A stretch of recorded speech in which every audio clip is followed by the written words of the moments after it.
assumimos na ciência por centenas de anos que o espaço-tempo é a realidade fundamental.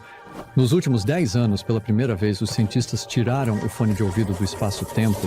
O que vamos encontrar, então, deve ser muito claro neste ponto. Agora, sou um neurocientista cognitivo, e quando digo que o espaço-tempo não é fundamental e que os objetos no espaço-tempo são fundamentais, isso significa que os neurônios não existem quando não são percebidos. O que estou dizendo é muito desconfortável, que não vemos a realidade como ela é. Esta teoria dos agentes conscientes é realmente a primeira camada de software fora do nosso fone de ouvido do espaço-tempo. Uma vez que você conhece o software, pode mudar o jogo praticamente da maneira que quiser. Então você acredita que estamos vivendo em uma espécie de simulação? Acho que temos que enfrentar a realidade e dizer que não importa o quão inteligente ou matematicamente preciso você seja, isso será trivial em comparação com a realidade além. Acho que, como cientista, é fundamental para mim realmente passar tempo em completo silêncio. É daí que vem a verdadeira nova criatividade. O que sabemos é uma perspectiva entre um número infinito de perspectivas, mas é isso que você é. O que você é transcende qualquer descrição. E é assim que o infinito vem a se conhecer. Você já parou para pensar que talvez nada do que você vê seja, de fato, a realidade como ela é? Não é metáfora, nem frase de efeito. É uma pergunta séria, que a própria ciência começa a encarar com desconforto e fascínio. Durante séculos, assumimos que espaço e tempo são o palco definitivo de tudo: matéria, cérebro, galáxias, você, eu. Como se o universo fosse um cenário fixo e nós apenas figurantes. Mas e se não for assim? E se o que os olhos veem e o cérebro interpreta for só a interface gráfica de um jogo muito mais profundo? Pensa no seu celular. Na tela, você vê ícones, câmera, envelope, pastinha. Você toca e algo acontece. Mas você sabe que o ícone não é o código, nem o circuito, nem o que está por trás. Ele é útil, não verdadeiro. Agora traz isso para sua vida. E se mesa, corpo, céu, dinheiro, até o seu rosto no espelho forem ícones de um sistema projetado para sua sobrevivência, não para te mostrar a verdade última, inquietante? Sim, mas também profundamente libertador. No vídeo de hoje, um neurocientista vai explorar justamente isso. A ideia de que o espaço-tempo pode ser apenas um fone de ouvido, ou melhor, um óculos de realidade virtual que a evolução colocou em nós para jogar o jogo da vida. Com essa imagem em mente, vamos ouvir o convidado e prestar atenção em como ele desmonta a ideia de que o que vemos é, de fato, a realidade final. Dom, é tão bom tê-lo de volta. Obrigado, André. Obrigado por me receber. Pensei que poderíamos começar dando talvez uma visão geral de 10 minutos, uma visão de alto nível do seu trabalho, da nossa conversa da última vez, que eu absolutamente adorei e nosso público também adorou. E então podemos mergulhar mais fundo em novos terrenos nesta conversa de hoje, pela qual estou muito ansioso. Então, começando com como a aptidão supera a verdade. Ok. E como? A chance de que a evolução tenha moldado os sistemas sensoriais para ver a realidade objetiva é precisamente zero. No trabalho que você compartilha, poderia elaborar um pouco sobre como a evolução molda nossos sistemas sensoriais para que possamos navegar efetivamente para fins de sobrevivência, mas não para ver a realidade? Como ela é objetivamente... Certo. Então, a teoria de Darwin é muito clara de que a evolução molda os sistemas sensoriais para guiar o comportamento adaptativo. De acordo com a teoria de Darwin, isso é de fato verdade. A maioria de nós pensa intuitivamente que, para fazer isso, a evolução deve nos moldar para ver a verdade. Porque claramente, se você vê a verdade, isso será muito mais adaptativo do que se você não vê a verdade. Então, para guiar o comportamento adaptativo, a evolução também deve nos moldar para ver a verdade.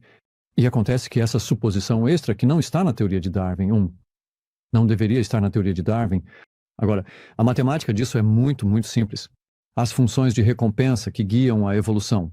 Como se você jogar um jogo, você tem recompensas. Se você fizer certos movimentos no jogo de tabuleiro ou em um videogame, você ganha um certo número de pontos. E se você conseguir pontos suficientes, pode passar para o próximo nível do jogo. Se você não conseguir pontos suficientes a tempo, você morre. E assim por diante. Mesma coisa. Como na evolução, existe a teoria dos jogos evolutivos.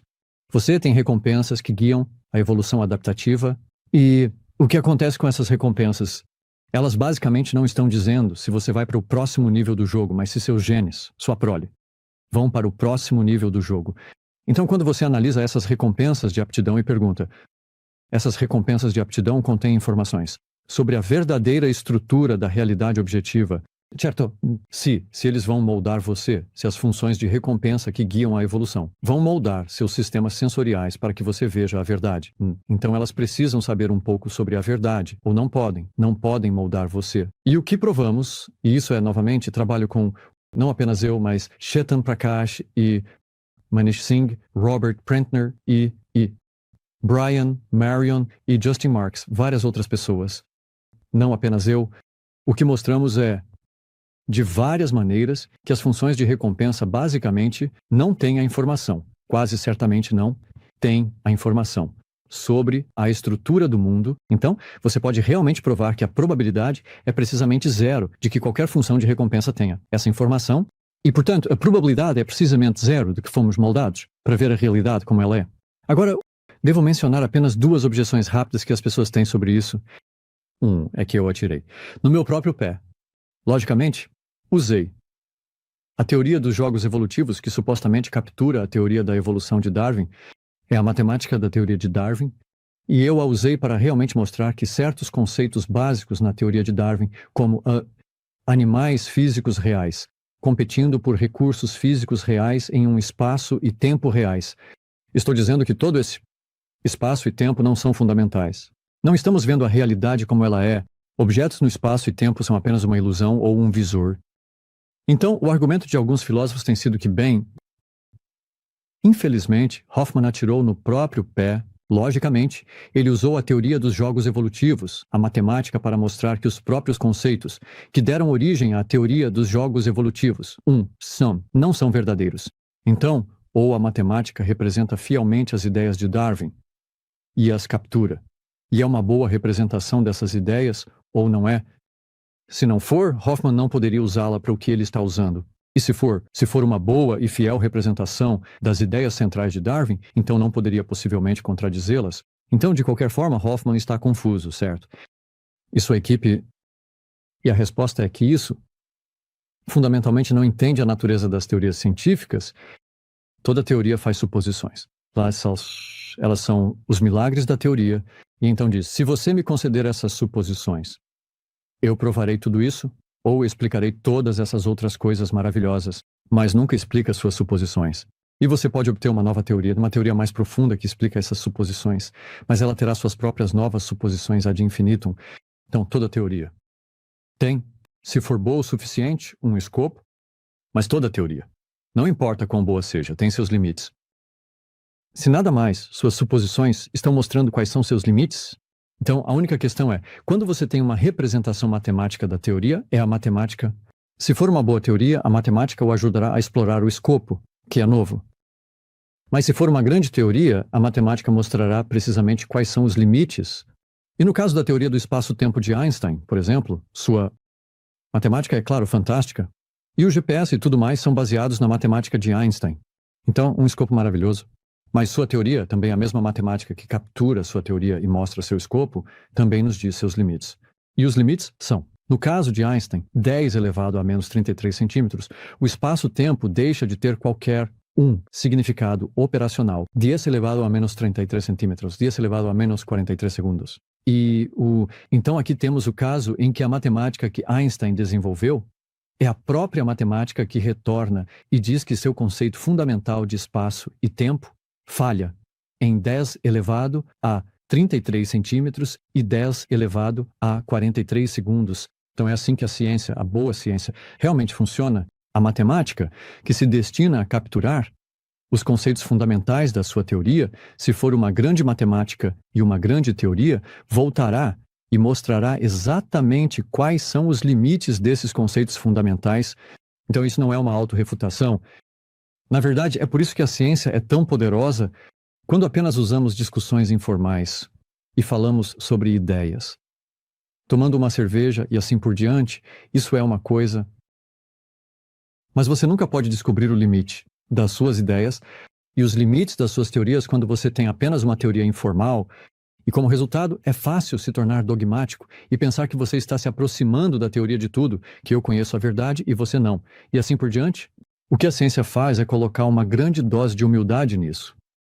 Mesmo uma grande teoria como a teoria do espaço-tempo de Einstein, ela lhe diz que a teoria é ótima e para em 10 elevado a menos 33 centímetros. Fim de jogo. Então você precisa de um novo conceito. Então é uma coisa antidogmática. Então, isso é só um pouco o tipo de resistência que eu recebi sobre isso, e você pode ver por que haveria uma resistência forte, porque o que estou dizendo é muito, muito desconfortável, que não vemos a realidade como ela é. Sim. E vamos voltar ao valor de descobrir os limites de diferentes teorias? Porque estou animado para mergulhar nisso, Maetu, para continuar a finalizar a visão geral de alto nível deste trabalho. Esse entendimento que você acabou de compartilhar, em conjunto com o realismo local sendo provado falso, nos leva a explorar a analogia do headset. Sim. E então, você sabe, o prêmio Nobel por provar o realismo local falso explica como os objetos no espaço-tempo deixam de existir quando não são percebidos, como se fossem renderizados na hora quando são percebidos. Por que isso se torna uma reflexão importante quando começamos a desmantelar essa noção de que a realidade é como parece? Bem, novamente devo dizer que o realismo local é falso. O prêmio Nobel foi concedido por isso, por essa verificação experimental. Há alguns que ainda querem manter algum tipo de realismo através de explicações do tipo multiverso e assim por diante.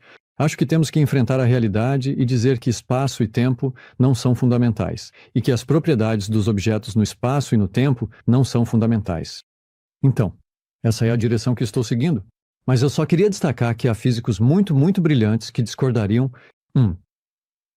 Agora, a teoria da evolução com seleção natural, e meu trabalho sobre isso, de certa forma, sugere que o espaço-tempo é uma interface. Certo.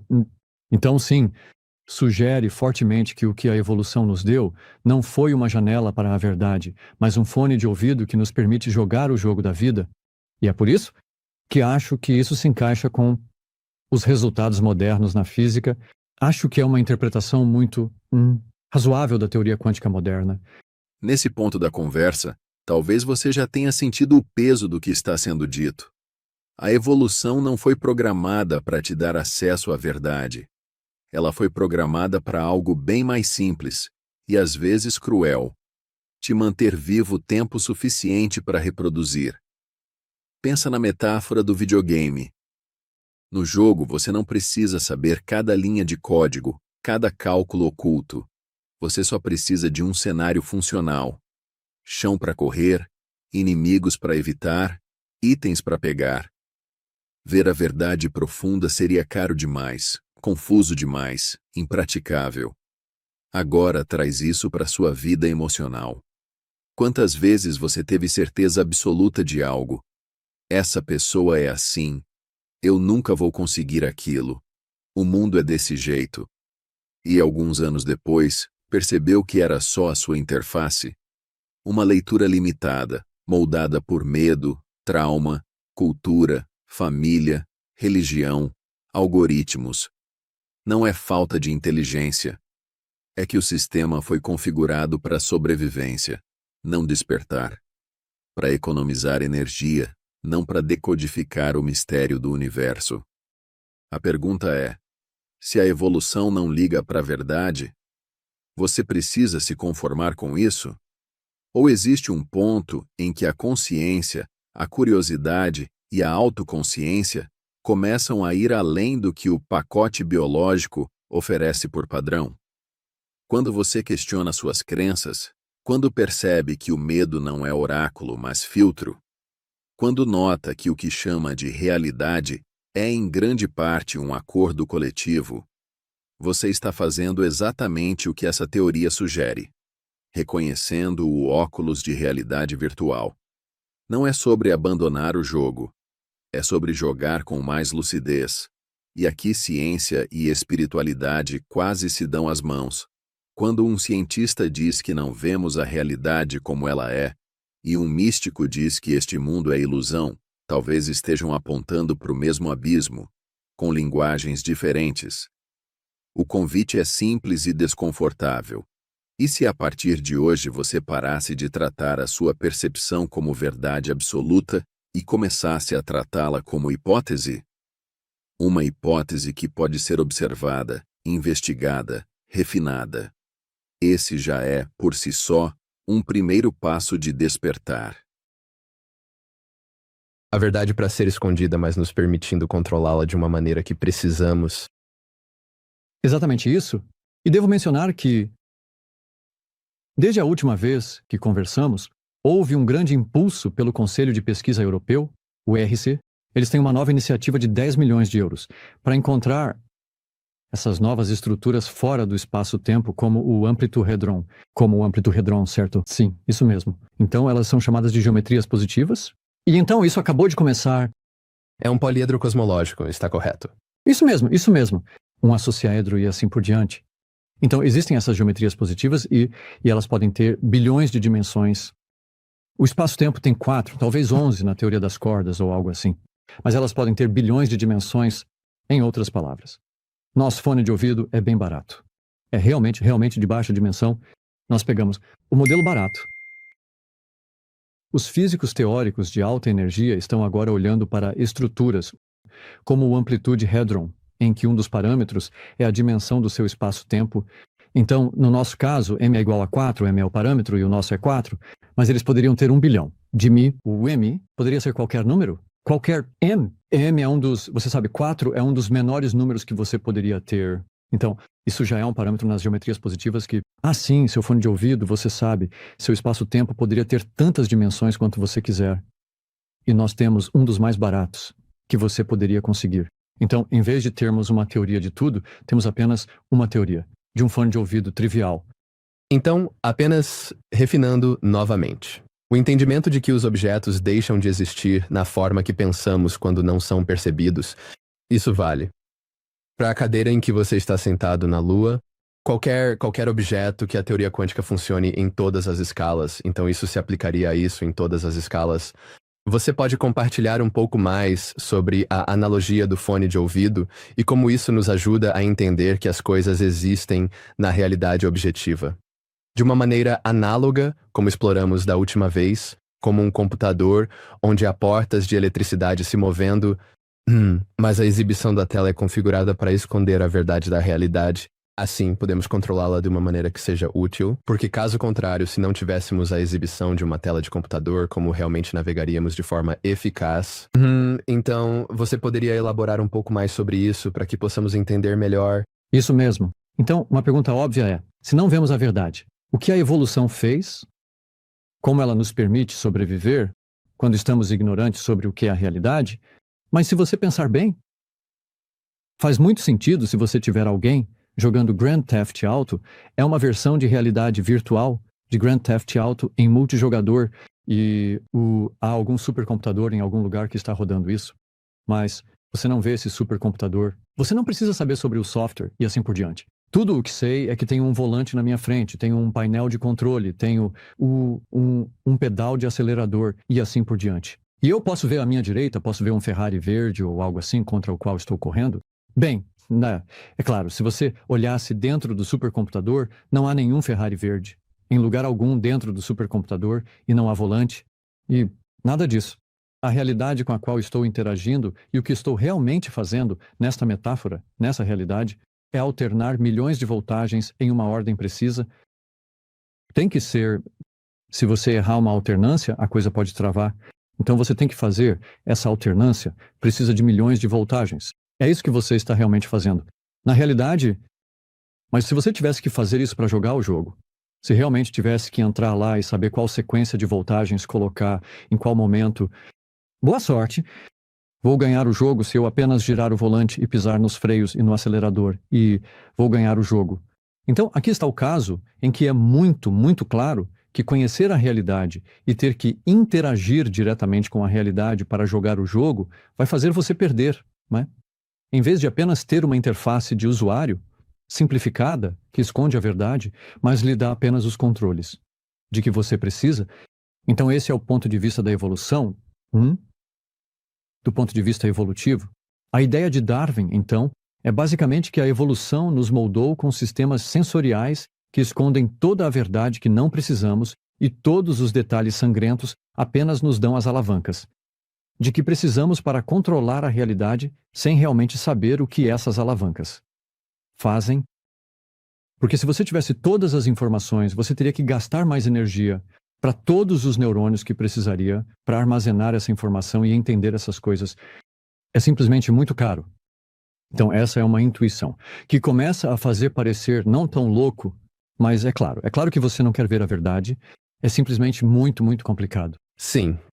Então isso começa a ser um pouco desestabilizador para algumas pessoas quando você diz que estamos vivendo em uma simulação de matriz, que a realidade não é real. E assim, esse entendimento de que este fone de ouvido, nosso sistema sensorial, nos permite navegar no jogo da vida como, você sabe, o jogo no GTA 6 ou qualquer outro que esteja por aí. Se tivermos um fone de ouvido de realidade virtual, como o fone da Apple, ele nos permitirá navegar e jogar lá, por exemplo, e que o espaço-tempo é um escopo muito limitado da realidade. E dentro desse escopo limitado da realidade, estamos percebendo menos de 0,1% do espectro eletromagnético que podemos ver com a luz visível. A experiência sensorial da vida é extremamente limitada em relação à vastidão do que a existência realmente é. Isso mesmo. E até mesmo a própria noção do espectro eletromagnético é um artefato do fone de ouvido, não é uma percepção profunda da realidade. Então, quando falamos sobre isso, estamos usando a linguagem do fone de ouvido. Não é a verdade. Mas mesmo no fone de ouvido, temos indícios de que mesmo a parte que vemos dentro do fone de ouvido é trivial em comparação com o que está lá fora. Então você acredita que estamos vivendo em uma espécie de simulação, é isso? Sim, eu diria que é isso. Que o espaço-tempo não é a realidade objetiva fundamental e, portanto, algo mais é. E então, eu devo ser cuidadoso. E dizer que quando a maioria das pessoas fala sobre a teoria da simulação, como Nick Bostrom e pessoas desse grupo, o ponto de vista deles é muito, muito diferente do meu. E eu devo ser muito, muito claro sobre a diferença e também as semelhanças. Então, as semelhanças são que o que você vê ao seu redor não é a verdade. É, de certa forma, uma simulação ou um fone de ouvido. Mas o que Nick Bostrom e outros pensam é que espaço, tempo e ideias fisicalistas ainda são fundamentais. E eles acreditam que programas de computador devidamente programados podem realmente criar consciência. Então a ideia é que há algum programador de computador em um mundo diferente que criou esta simulação e a simulação é sofisticada o suficiente para que os algoritmos estejam realmente criando criaturas como nós com consciência. Mas é uma consciência que está emergindo da destreza computacional do programador e do poder do computador. Claro, então a possibilidade é que esse programador e seu computador sejam, na verdade, apenas uma simulação de um programador mais profundo, e assim por diante. Muitos, muitos níveis disso. E você sabe, mas no fundo, o nível mais baixo é presumivelmente, novamente, um espaço-tempo fisicalista, um programador no CSI no mundo que é físico no espaço-tempo. E então a ideia é, eles estão fazendo duas suposições, que a física do espaço-tempo é fundamental. E, em segundo lugar, que computadores devidamente programados podem criar consciência, e eu discordo de ambos os pontos. Portanto, os dois pontos críticos da hipótese de simulação deles, eu acho que são falsos. Acho que não há evidência em nenhuma teoria de como programas de computador poderiam criar consciência. Vou colocar desta forma, não há uma única teoria por aí agora, e houve muitas tentativas que dizem que a consciência é criada por algum tipo de algoritmo, algum tipo de processo computacional, algum tipo de rede neural. Nenhuma dessas teorias pode explicar sequer uma experiência consciente específica quando você olha para todas as teorias que existem, e eles estão nisso há décadas. E muitas dessas pessoas são meus amigos, e são pessoas brilhantes. Mas o que eu sempre pergunto a eles quando falo em conferências, eles dizem, ok, podemos experimentar aproximadamente 1 trilhão de experiências conscientes específicas, sabor de alho, cheiro de chocolate, o som de uma trombeta, há cerca de 1 trilhão de coisas que experimentamos. Deveria ser como atirar em peixes, em um barril, escolher uma, e nos dar uma teoria e dizer como esse processo computacional deve ser o sabor de menta. Então, quantos de vocês conseguiram? Quantos de vocês fizeram? 0. E é assim que tem sido. E é assim que vai continuar. Então, há muita conversa sobre essas abordagens computacionais ou abordagens neurobiológicas para criar experiências conscientes. E não há uma única experiência consciente específica que eles possam explicar. Zero. E eu prevejo que isso vai continuar porque não é possível, em princípio, fazer isso. Então, eu discordo dos teóricos da simulação que dizem que sua consciência é devido a algum programador escrevendo um programa que criou sua consciência. Mostre-me a prova. Não há nada lá. Há todo tipo de ideias e gestos vagos. Mas eu não vi ninguém se apresentar e dizer, aqui está, por exemplo, uma teoria da informação integrada. Aqui está, matriz causal, uma matriz N por N. N deve ser 5.000. E essas são as entradas de 5.000 por 5.000. Estes são os números exatos que devem estar na matriz para que isso seja o gosto de menta. Nada. E se você pensar sobre isso, como no mundo, uma matriz de 5.000 por 5.000 números poderia ser o gosto de menta. Você tem algumas explicações a dar? Então é aí que eu discordo em duas coisas. A ideia de que o espaço-tempo é fundamental e que processos computacionais ou neurais poderiam criar experiências conscientes, e eu só vou mencionar. Quando eu abandono o realismo local, e quando digo que o espaço-tempo não é fundamental e que objetos no espaço-tempo não são fundamentais, isso significa que os neurônios não existem quando não são percebidos. Isso significa que nenhum dos meus comportamentos é causado por atividade neural. Agora, eu sou um neurocientista cognitivo e acho que precisamos de mais dinheiro para a neurociência, não menos. Então, deixe-me ser muito, muito claro. Eu não estou denegrindo a pesquisa em neurociência. Eu sou um neurocientista cognitivo. Eu amo essa pesquisa. Mas vai ser muito mais difícil do que pensávamos.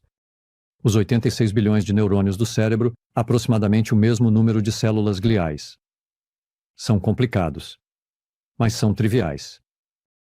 Eles são apenas uma projeção de fone de ouvido da coisa real que está por trás deles, fora do espaço e do tempo. E assim, a neurociência terá que fazer engenharia reversa dos 86 bilhões de neurônios e olhar para a realidade muito mais complicada por trás disso. Então, por isso eu digo que precisamos de mais dinheiro para a neurociência, não menos. E vamos ter que melhorar nosso desempenho, porque ainda não começamos o trabalho árduo na neurociência. Chegando ao fim dessa conversa, fica uma sensação curiosa. De um lado, tudo parece mais incerto. Do outro, algo em você talvez esteja mais vivo, mais desperto, mais curioso. Se o espaço-tempo é um óculos de realidade virtual, se o cérebro é um motor gráfico, traduzindo algo mais profundo em cores, sons e pensamentos, se as teorias que temos hoje são só rascunhos de uma realidade que foge da nossa intuição, a pergunta inevitável é: o que isso muda de verdade na sua vida? Talvez mude a forma como você encara a vida. Se tudo é interface, a vida deixa de ser apenas um corredor de problemas e metas e passa a ser um campo de experimentos, onde você pode ajustar o seu óculos de realidade virtual com mais consciência. Talvez mude como você vê os conflitos. Se o outro também está limitado por uma interface biológica e cultural, fica mais fácil trocar o julgamento pela curiosidade. Mas, principalmente, isso muda como você se enxerga. Você não é só o personagem que o espelho mostra. Você é o usuário da interface. A consciência que observa pensamentos, emoções e memórias passando como cenas numa tela. A ciência ainda tateia no escuro, mas o simples fato de grandes pesquisadores admitirem que talvez o que chamamos de realidade não seja o nível final do jogo, já abre uma porta enorme para você. Daqui para frente, cada momento pode ser visto de outro jeito. Quando você se irritar, travar ou sentir medo, pode perguntar: isso é verdade? Ou é só o jeito que meu óculos de realidade virtual foi configurado até agora? Se for configuração, dá para atualizar. Se esse vídeo mexeu com você, fica o convite.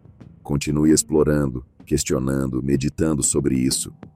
E compartilhe com quem você sente que está pronto para considerar que talvez o mundo não seja bem o que parece.